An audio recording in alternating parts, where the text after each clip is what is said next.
अपने पढ़ रहे हैं नेक्स्ट टॉपिक सॉइल का, जिसमें हमने लास्ट टॉपिक पढ़ा था फैक्टर्स अफेक्टिंग सॉइल फर्टिलिटी, मृदा उर्वरता को प्रभावित करने वाले फैक्टर्स, जिसमें हमने पढ़ लिए थे नेचुरल फैक्टर्स, क्योंकि सॉइल फर्टिलिटी को प्रभावित करने वाले जो कारक हैं उनको दो भागों में बांटा था हमने, natural factors and artificial factors. Last topic में हमने ओनली नेचुरल फैक्टर्स पढ़े थे, जिसमें हमने पेरेंट मटेरियल पढ़ा कि यदि पेरेंट मटेरियल ऐसा होगा तो सॉइल फर्टिलिटी ऐसी होगी। सॉइल की टोपोग्राफी पढ़ लिया था, सॉइल रेस पढ़ा था हमने, क्लाइमेटिक फैक्टर्स पढ़े थे, सॉइल फिजिकल कंडीशंस पढ़ ली थी। ये सभी के सभी नेचुरल फैक्टर्स में आते हैं। नेक्स्ट आज हम स्टडी करेंगे सॉइल फर्टिलिटी को प्रभावित करने वाले आर्टिफिशियल फैक्टर्स या कृत्रिम कारक।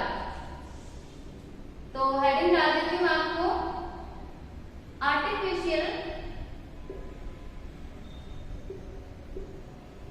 फैक्टर्स जिनको कृत्रिम कारक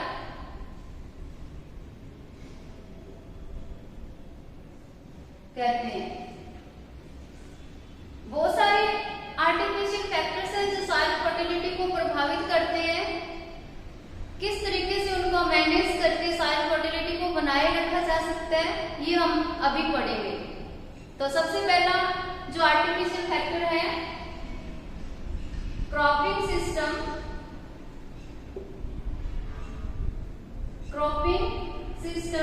जिसको फसल प्रणाली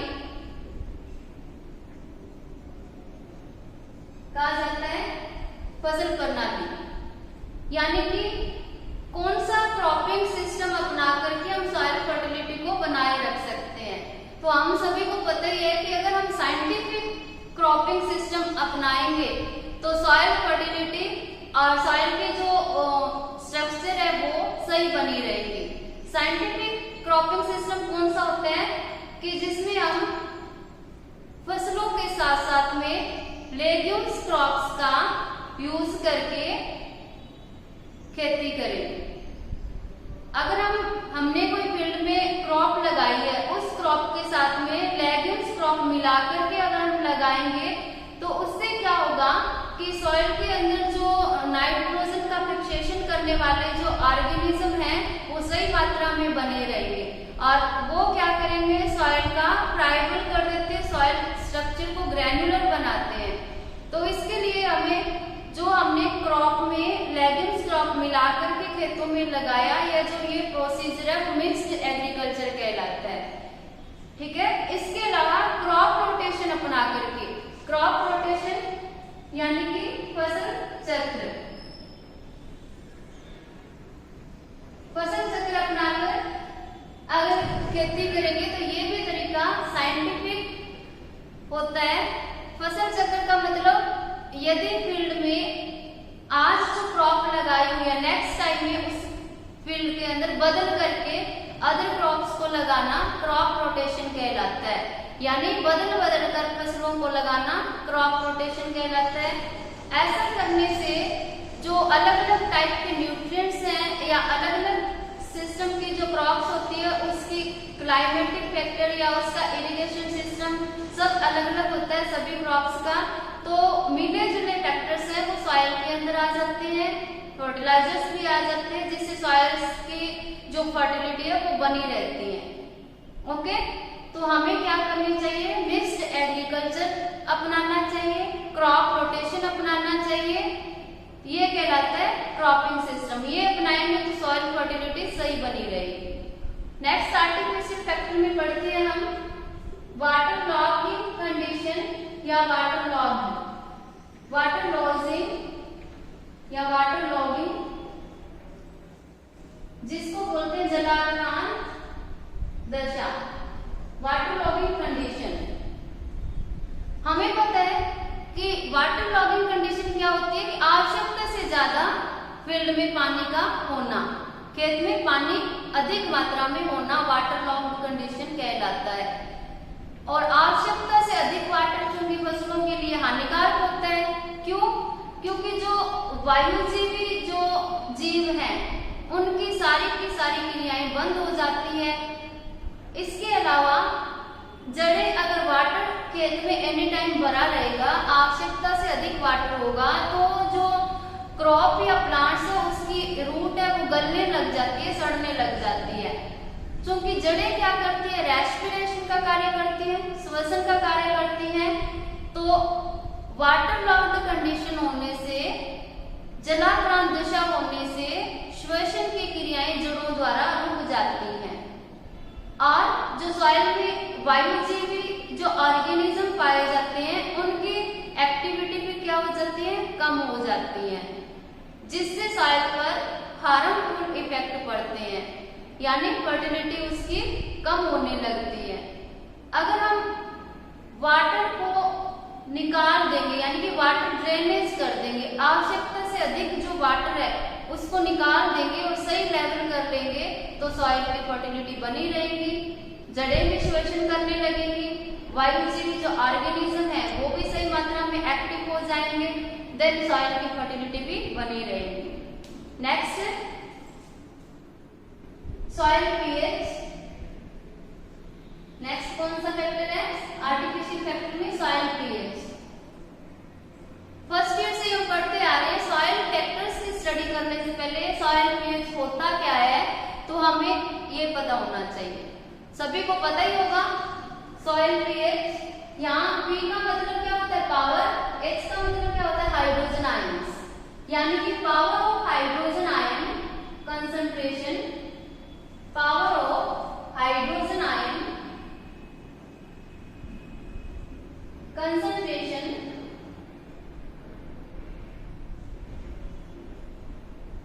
is called soil pH। Hydrogen ions की कंसंट्रेशन क्या कहलाती है? सॉइल पीएच कहलाती है।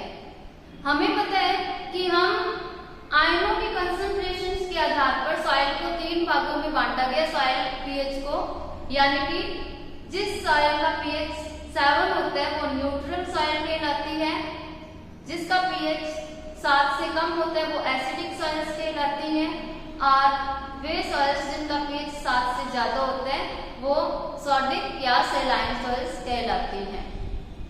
तो जैसे जैसे हाइड्रोजन आयंस की कंसंट्रेशन बढ़ती है सॉइल में, देन सॉइल क्या हो जाती है? एसिडिक हो जाती है, और एसिडिक सॉइल्स क्या होती हैं? हानिकारक होती हैं, जिससे सॉइल फर्टिलिटी क्या होती है? कम होती है। तो हमें पीएच को कंट्रोल करके सॉइल फर्टिलिटी को बनाए रखना है। कैसे करेंगे सॉइल पीएच का यानी कि कंट्रोल? एग्जाम्पल, जैसे कि एक सॉइल है और सॉइल पीएच स्टूडेंट्स बता दूं आपको कि जितने भी आर्टिफिशियल फैक्टर्स हम स्टडी कर रहे हैं उनमें से सॉइल पीएच एक ऐसा फैक्टर है जो सॉइल फर्टिलिटी को सबसे अधिक मात्रा में प्रभावित करता है, यानी कि ये एक संवेदनशील कारक है सॉइल पीएच। कैसे? एग्जाम्पल, जैसे कि एसिडिक सॉइल है, कोई सॉइल जब एसिडिक हो जाती है तो उसमें आयरन, एल्यूमिनियम और मैंगनीज इनकी मात्रा क्या हो जाती है? बढ़ जाती है।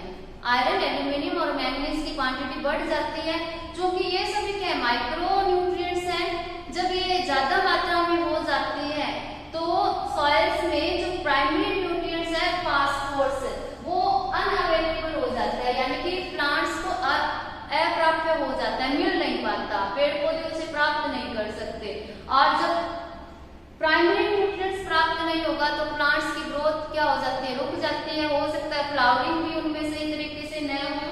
तो अधिक मात्रा में आयरन, एल्यूमिनियम और मैंगनीज होने से ये कंटेंट टॉक्सिक इफेक्ट छोड़ते हैं सॉइल में। टॉक्सिक इफेक्ट का मतलब क्या होता है? विषैला प्रभाव। टॉक्सिक इफेक्ट, विषैला प्रभाव, विषैले होते हैं यानी कि हानिकारक होते हैं। अत्यधिक मात्रा में आयरन, एल्यूमिनियम और मैंगनीज एसिडिक सॉइल होती है तब होते हैं, और ये अत्यधिक मात्रा में हार्मफुल होते हैं। जब इनकी मात्रा बढ़ जाती है तो फास्फोरस कम हो जाता है, अनअवेलेबल हो जाता है, पेड़ पौधों को प्राप्त नहीं हो पाता। सेकंड, यदि किसी सॉइल का पीएच ज्यादा है तो वो सॉइल क्या हो जाती है, सेलाइन हो जाती है। इस कंडीशन में सॉइल में कैल्शियम, मैग्नीशियम की मात्रा बढ़ जाती है। इसमें भी फास्फोरस क्या हो जाता है, प्लांट्स के लिए अनअवेलेबल हो जाता है। ऐसे कंडीशंस में हमें क्या करना चाहिए कि सॉइल का पीएच सही करने के लिए हमें अमेंडमेंट्स का यूज करना चाहिए, सुधारकों का उपयोग करना चाहिए। कौन कौन से अमेंडमेंट्स यूज करने चाहिए हमें, जैसे यदि एसिडिक सॉइल हो गई है तो हमें चूना, लाइम, चूने की अलग अलग फॉर्म यूज करके हम एसिडिक सॉइल्स का इंप्रूव कर सकते हैं। जैसे चूने का फॉर्मूला कैल्शियम कार्बोनेट। इस कैल्शियम कार्बोनेट में या लाइम में हम क्विक लाइम, हाइड्रेटेड लाइम, भुजा हुआ चूना, बिना भुजा हुआ चूना, चॉक आदि यूज करके हम सॉइल का पीएच कंट्रोल कर सकते हैं। नेक्स्ट, सेलाइन सॉइल का इंप्रूव करने के लिए जो अमेंडमेंट्स यूज करते हैं वो है जिप्सम। जिप्सम का फॉर्मूला CaSO4.2H2O। इसे बोलते हैं हाइड्रेटेड कैल्शियम कार्बोनेट, यानी कि जल नियोजित कैल्शियम कार्बोनेट का यूज करके सेलाइन सॉइल्स का सुधार कर सकते हैं, जिससे सॉइल का पीएच सही मात्रा में बना रहे और सॉइल फर्टाइल रहे। ओके, तो इस तरीके से सॉइल का पीएच अगर ज्यादा या कम हो गया है तो हम डिफरेंट टाइप के अमेंडमेंट्स यूज करके सॉइल के पीएच को सही कर सकते हैं, जिससे सॉइल फर्टिलिटी भी सही बनी रहती है। Next, soil organism. Soil organism next chapter कौन सा, सॉइल ऑर्गेनिज्म, जिनको कहते हैं मृदा जीव। हमने पहले ही पढ़ लिया कि सॉइल में बहुत सारे माइक्रो ऑर्गेनिज्म या ऑर्गेनिजम्स पाए जाते हैं जो सॉइल का क्या करते हैं कि सॉइल का चूर्णन करते हैं, फ्राइकर बनाते हैं, दानेदार बनाते हैं सॉइल को। कैसे, जैसे एग्जांपल है सॉइल में जैसे पाए जाते हैं केंचुए ऑर्गेनिज्म, केंचुए, दीमक, चिंटी, रोडेंट्स मतलब चूहे। ये सभी ऑर्गेनिज्म क्या करते हैं, सॉइल में बिल बना करके रहते हैं। बिल मतलब जमीन को खोदते हैं। जब जमीन को खोदते हैं तो ये अंदर वाली जो सॉइल होती है उसे बाहर ले आते हैं और बाहर वाली सॉइल को अंदर कर देते हैं। इसे कहते हैं सॉइल को इन्वर्शन करना, पलटना सॉइल का। और जब सॉइल को पलट देते हैं तो सॉइल के अंदर एयर की गति है वो बढ़ जाती है, यानी कि सॉइल में वायु संचार बढ़ जाता है, उसका एयरेशन हो जाता है, उसको हवा लगती है, जिससे उसकी जो फिजिकल स्ट्रक्चर है उसमें इम्प्रूव आता है। और ऐसा करने से सॉइल की संरचना ग्रैन्युलर होती है। ग्रैन्युलर संरचना जब हो जाती है सॉइल की, देन उसमें वाटर और एयर का मोशन बढ़ जाता है। और जब वाटर और एयर सही मात्रा में होंगे तो क्या होगा कि सॉइल फर्टाइल होगी। ठीक है, इसके अलावा नेक्स्ट और जो फैक्टर्स हैं वो है सॉइल मैनेजमेंट। सॉइल ऑर्गेनिज्म समझ में आ गया स्टूडेंट्स? सॉइल ऑर्गेनिजम्स क्या करते हैं, सॉइल का चूर्णन कर देते हैं, यानी कि सॉइल को छोटे छोटे दानेदार स्ट्रक्चर में ला देते हैं सॉइल को। और जो सॉइल के ऑर्गेनिक मैटर होता है,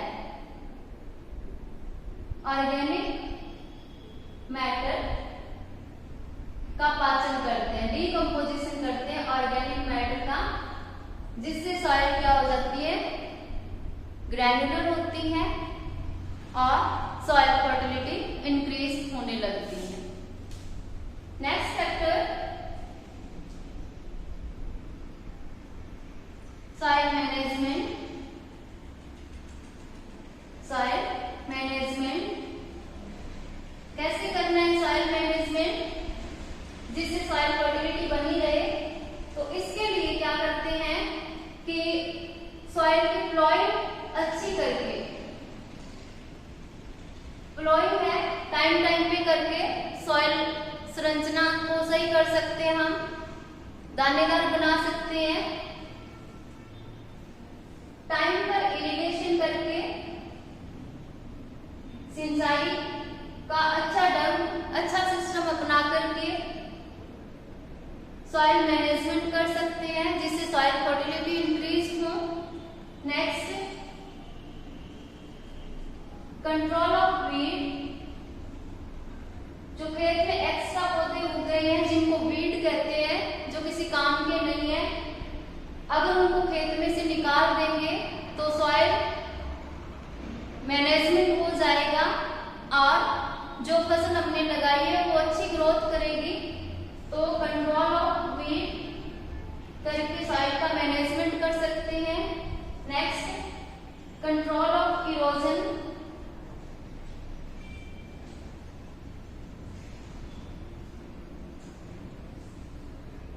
इरोजन को कंट्रोल करके सॉइल फर्टिलिटी को इंक्रीज कर सकते हैं। इरोजन होता है, ये फिजिकल रिमूवल है सॉइल का, जिसमें soil one place to another place चली जाती है। जब सॉइल बाय वाटर या बाय विंड एक स्थान से दूसरे स्थान पर जाती है तो सॉइल में जो न्यूट्रिएंट हैं वो भी क्या होते हैं, one place to another place चले जाते हैं। देन वहां से न्यूट्रिएंट का लॉस हो गया। जब सॉइल न्यूट्रिएंट का लॉस हो जाता है तो सॉइल फर्टिलिटी भी उसकी कम हो जाती है। तो हम इरोजन को कंट्रोल करके सॉइल फर्टिलिटी को बनाए रख सकते हैं। ये थे स्टूडेंट्स आर्टिफिशियल फैक्टर्स जिनका सही ढंग से मैनेज करके हम सॉइल फर्टिलिटी को बनाए रख सकते हैं। नेक्स्ट टॉपिक हमारा management of soil fertility. Management of soil fertility next topic है हमारा सॉइल फर्टिलिटी का प्रबंधन। सॉइल फर्टिलिटी का प्रबंधन।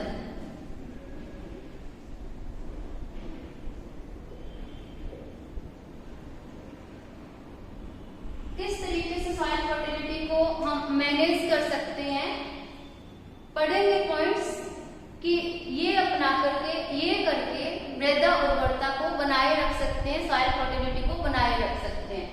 तो सबसे पहले मैंने आपको बता दिया, पहला पॉइंट है प्लॉइंग।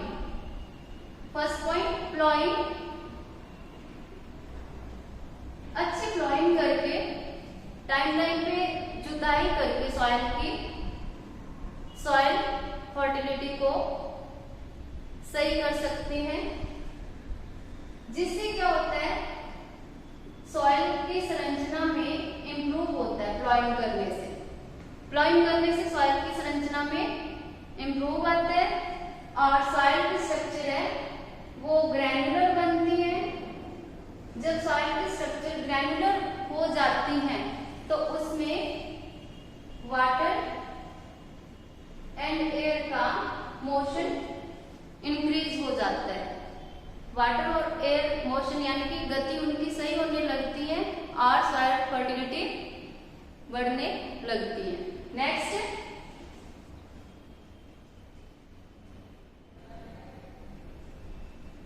ऑर्गेनिक मैटर का यूज करके सॉइल फर्टिलिटी को मैनेज कर सकते हैं। ऑर्गेनिक मैटर में हम क्या क्या यूज कर सकते हैं, जैसे ग्रीन मैन्यूरिंग,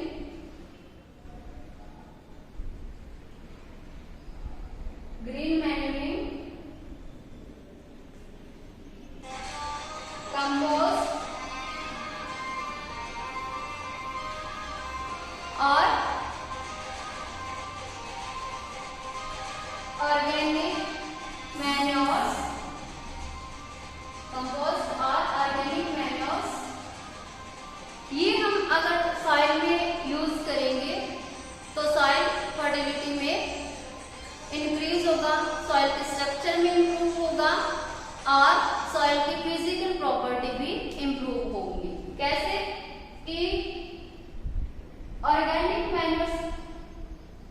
में जैसे हमने FYM यूज किया, फार्म यार्ड मैन्योर्स, गोबर की खाद जैसे हमने यूज की, तो सॉइल फर्टिलिटी भी इंक्रीज होगी, सॉइल की फिजिकल कंडीशन में इंप्रूव होगा। और सेकेंड नंबर पे compost.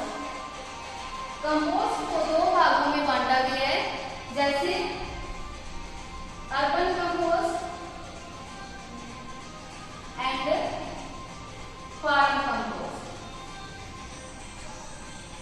Urban compost and farm compost ये सॉइल में यूज करेंगे तो सॉइल फर्टिलिटी का मैनेज होगा। नेक्स्ट कंपोस्ट होता क्या है, सॉरी कंपोस्ट के बारे में बता देती हूँ कि जो भी वेस्ट मटेरियल होता है जैसे घरों का, खेत खलिहानों का, इनको सड़ाकर गलाकर जो खाद तैयार की जाती है उसे हम कंपोस्ट कहते हैं। FYM आपको पता ही है, गोबर की खाद जो गोबर से बनाई जाती है, गोबर के साथ में अदर कंपोनेंट्स भी होते हैं, कंटेंट पाए वो डालते हैं जिससे गोबर की खाद बन जाती है, और उसका अगर सॉइल में यूज करेंगे तो सॉइल फर्टिलिटी मैनेज कर सकते हैं। नेक्स्ट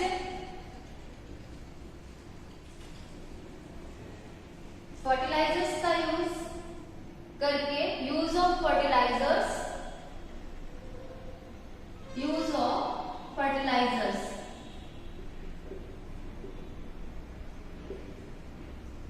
फर्टिलाइजर्स का उपयोग करके सॉइल फर्टिलिटी को बनाए रख सकते हैं। जैसे हमने फर्टिलाइजर्स में NPK ये यूज किए, इनके साथ साथ में अगर हम सल्फर वाला कोई फर्टिलाइजर मिला करके हम खेत में उनको डालेंगे तो सॉइल फर्टिलिटी में इंप्रूव आएगा। नेक्स्ट INM जिसको इंटीग्रेटेड न्यूट्रिएंट मैनेजमेंट कहते हैं। INM इंटीग्रेटेड न्यूट्रिएंट मैनेजमेंट अपनाकर सॉइल फर्टिलिटी बनाए रख सकते हैं। नेक्स्ट वाटर ड्रेनेज अपनाकर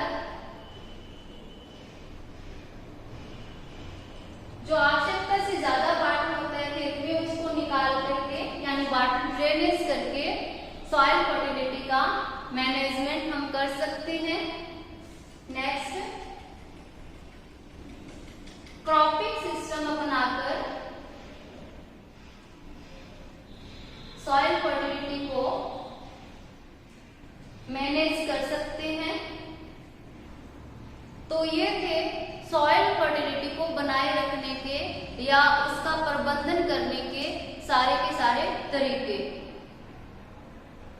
हरी खाद यूज कर सकते हैं, मैन्योर्स जिसमें हम ऑर्गेनिक मैन्योर्स, कंपोस्ट, FYM इन सभी का उपयोग करके सॉइल फर्टिलिटी को प्रबंधन कर सकते हैं। थैंक यू स्टूडेंट्स, नेक्स्ट पढ़ेंगे नेक्स्ट क्लास में।